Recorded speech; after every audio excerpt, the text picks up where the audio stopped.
All right. You know, this whole year has just been really hard. This whole year has been hard, but college football was something that we could finally look back on and kind of enjoy and everything. Now, I only get to put something on once a year. It's something you're going to see a little bit, but this rivalry has always been part of my life. And this shirt, hold on, sorry. This shirt right here, I only get to wear it once, twice, maybe three times a year. I'm not going to get to wear it this Saturday because the game gets canceled because Michigan has positive COVID tests. We're going to talk about the impact of that game, just what it means for the world of college football. And also, we're going to talk about something that the Big Ten finally did right. What's up, Tailgaters? My name is Tailgate Nate. Welcome back to my channel, and welcome to my final regular season Ohio State fan reaction. Going to be reacting to the game cancellation against Michigan. The game has been canceled. This is going to be the first time since, I believe, 1917. Actually, I know that for a fact. First time since 1917, that Ohio State and Michigan will not be playing on the football field. It is very sad. This rivalry is a part of my life, as you can clearly see around me. I love this game, and while I might dislike Michigan, I love watching the game. Usually it's a pretty exciting game every year. Lots of classics come to mind. The 10-10 tie, the double overtime game for a few years ago. Now, this game probably wasn't going to be very close, as in Ohio State is doing really well and Michigan is not. It probably wasn't going to be that close, but it's still a good game to watch. And aside from the fact and the impact that it has on the Big Ten championship, we're going to get there. We are going to get there. However, just in college football in general, it was a sad day. And what was worse is that it got canceled on my birthday, so thanks for that, Michigan. But all jokes aside, it was a sad day for college football. The greatest rivalry in the sport, and possibly in all of the sports world in general, is canceled, gone, not going to be played this year. And for Michigan, it likely ends their season. It likely means that their season has come to an end. They're 2-4. I know the bowl game eligibility requirements are like shifting and whatnot, but I don't think Michigan pops into a bowl game this year. Just because the bowl game's getting canceled and there are so many teams out there that are better than Michigan. This likely ends Michigan's season. So it's a sad way for Michigan's season to come to an end. Michigan football fans, I feel you. I feel sorry for you. However, you still can look forward to Champions Week. So hopefully you get to play there. Hopefully your COVID issues are resolved. So you get to play in Champions Week with whomever you might face. I think it'd probably be like Illinois or Minnesota, someone of the like, which could be an interesting game. I'm not going to cover it. I'll make an announcement about that in a later video. But this video here is going to be talking about, again, I just talked about the impact of it, what it has on college football. So what impact did it have on, I guess, the more important team in the equation? Not trying to slam Michigan, but the more important team in this equation is Ohio State. With that, they fell below the requirements to make the Big Ten championship game, and then we're gonna get there too. It's fine. I'm getting there. I have a plan. I'm not going off my head. Well, I am. I'm going off my head in this video, but I have a plan on what I want to talk about.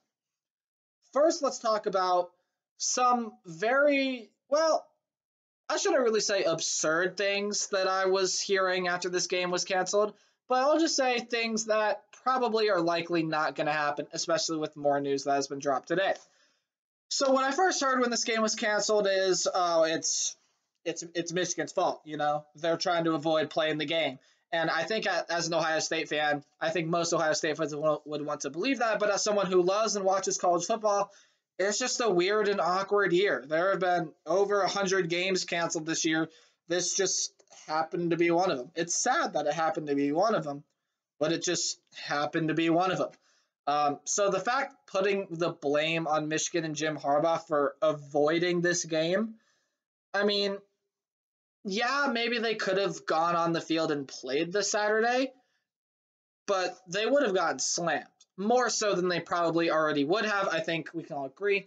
Ohio State opened as a 30-point favorite. They were going to slam Michigan even if they were at a full 100%.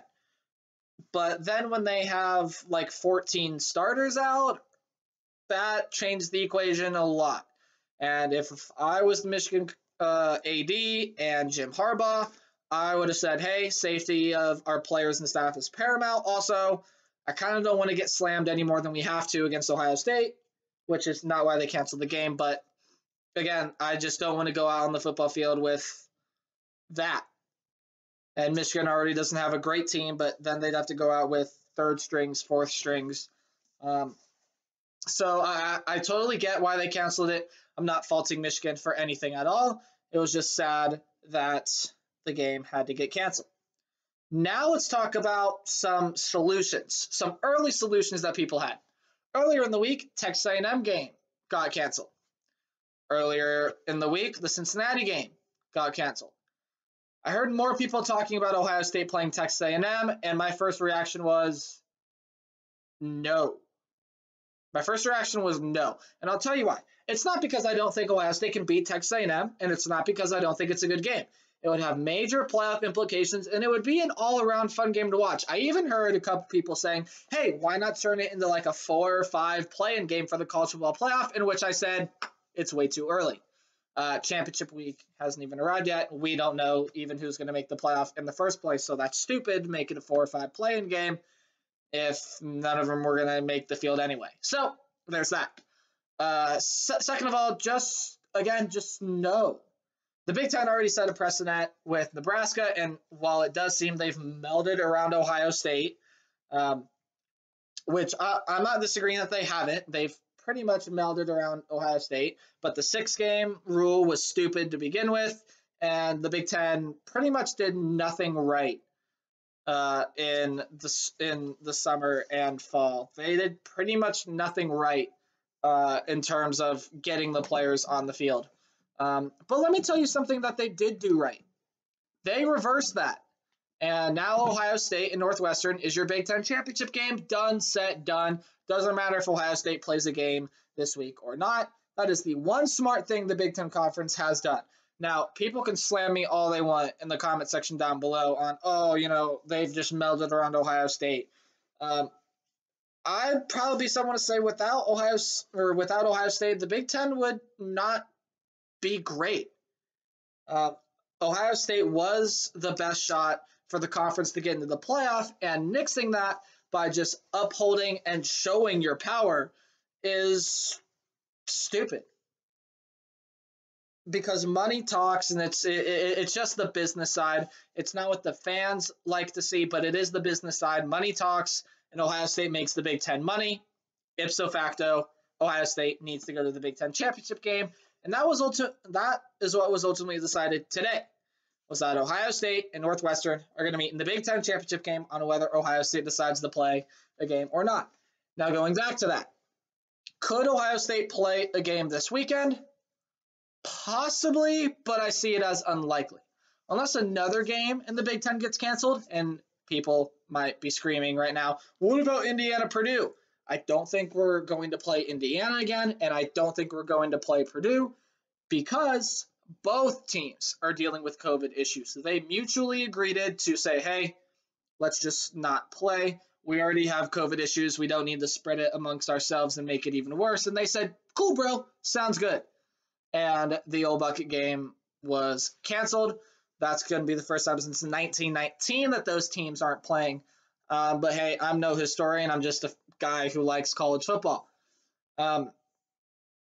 But yeah, those two teams, I think out of the question, they're not going to want to play this weekend either. So who else can we look forward to? People have been saying the Big Ten should reschedule, making Maryland play Ohio State to make up for that lost game. And I think that's within reason, although is Rutgers going to want to lose a game? That is the thing. Truth be told, that game doesn't matter. That game doesn't matter at all. Maybe except for Maryland's bowl eligibility, which they would get above 500 if they were to beat Rutgers, and it would only help Rutgers' case if they were to end up winning that game. So I don't know that that's going to necessarily work either, because the game wouldn't matter for Ohio State anyway, win or lose. The only way Ohio State would have had to play another game is if the Big Ten would have said, sorry, got to play 6 games. That's just the way it goes. Life sucks sometimes, doesn't it? Yeah, life sucks sometimes. And that didn't happen. So I see no reason why Ohio State has to play a game this weekend. I would love to see the Buckeyes play a game this weekend. However, I don't think it's going to happen. So Ohio State has a minimum 2 games left in the season, and it seems to have come by really fast. It came through so quickly. These past 2 months have been absolutely insane. I can guarantee this Saturday is also going to be absolutely insane. But then there's championship week. And I don't know that any championship game is going to get canceled, maybe except the American Athletic because it's Cincinnati-Tulsa. Hey. But, I mean, the good news is this. If you're an Ohio State fan watching this video, congratulations. You've tripped and stumbled and won and fallen through all the loopholes that this crazy year has come with to Indianapolis. I'm not going to say thank you to the Big Ten because this, I feel like, was one of many things that could have been avoided. Why'd you set a game precedent at all? I mean, I get it, because if a team only played 2 games and they're undefeated, you'd put them in the Big Ten Championship and it makes no sense, but they played 5. I think they've proven themselves more than well enough, and they beat Indiana, the second best team in the Big Ten, in my humble opinion. Fight me on that if you want. I don't care. But the second best team in the Big Ten, they beat them by 7 points at full strength, even when Ohio State wasn't playing at their best. So what would happen if they were playing at their best? I don't know. They probably would have won by a lot more, but a win is a win, regardless. And Indiana is a solid team that keeps getting underrated by a playoff committee. The Big Ten is a hot mess this year. There is no other way to put it. The Big Ten has screwed up this year. And I don't know how many people out there are confused on why I started covering only the Big Ten. There were a couple reasons for that. I thought it would just be a lot easier. I didn't necessarily think it'd get me more views and subscribers and all that. I just thought that it would be easier because at the time I was having to balance that with band and school and other stuff, and it just got to be a lot. So I thought, hey, instead of focusing on 130 teams, why don't I focus on 14? Now, I have been paying attention to other teams and other conferences, and that's fine, but I've only been covering the Big Ten for you guys because it's easier for me. I can do a lot more with it, and it's just something that, again, it's the conference I grew up in and around and still do to this day, so it was just easy for me to cover and talk about. But truth be told, Big Ten screwed up. They really did. I'm going to put an opinion out there that I don't know how many people are going to agree with, but from the people I've told, it seems like quite a few. If Kevin Warren is not gone by the time 2021 rolls around, he will be by the time next football season comes around. That may be a hot take. I don't know, but I feel like Kevin Warren's handled this awfully. And maybe it's like a Gary Bettman situation. If you don't know, Gary Bettman's the commissioner of the NHL. He gets blamed for a lot of the stuff. As partially getting blamed for the NHL not playing right now. But also, it could be one of those situations where we all blame Kevin Warren, but he's not the one that actually deals. He's not the one in fault with this, and it's a whole other mess that I don't want to get into. My personal opinion, Kevin Warren should leave. But that's all I'm going to have to say about that. Just to recap, in case you skipped to the end of the video, the game, Ohio State-Michigan, got canceled, and as did the old bucket game between Indiana and Purdue. So the Big Ten's top 2 teams will not be playing this weekend. And the Big Ten has reversed course, saying that, hey, you no longer need 6 games, mainly to meld around Ohio State, making the Big Ten championship game, getting to Indianapolis, and ultimately, in what most people's opinions would be, to win the Big Ten and get into the college football playoff. So no football again this week. Ohio State's regular season record will finish at 5-0. It was a little bit of a bumpy ride. We probably could have played better in some of the games, but overall, it's just a weird regular season, and I think it's all kind of a wash. When we get to playoff time, we're really going to know who the best team is. Thank you guys so much for listening to me ramble and rant and complain and all the other verbs and adjectives that I did in this video. So again, thank you guys for watching. Also, please do be sure to leave a like and consider subscribing if you are brand new to the channel, or you just enjoy my content, or you just enjoyed this video, and turn the notification bell so you do not miss an upload. So you can join Tailgate Nation. Also leave a comment down below. You can slam me for anything I said in this video down in the comment section down below, or you can agree with me. I would prefer you agree with me. However, we all are entitled to our own opinions, so you can leave your comments down in the comment section down below. Also share this video with everyone you know. I'm trying to grow the channel as big as possible. It would mean a lot if everyone who watched this video could share this video with at least a few people who like Big Ten football, Ohio State football, or college football as much as you and me. And remember to play hard, but tailgate harder. I will see all of you guys tomorrow with my Week 8 preview. Goodbye.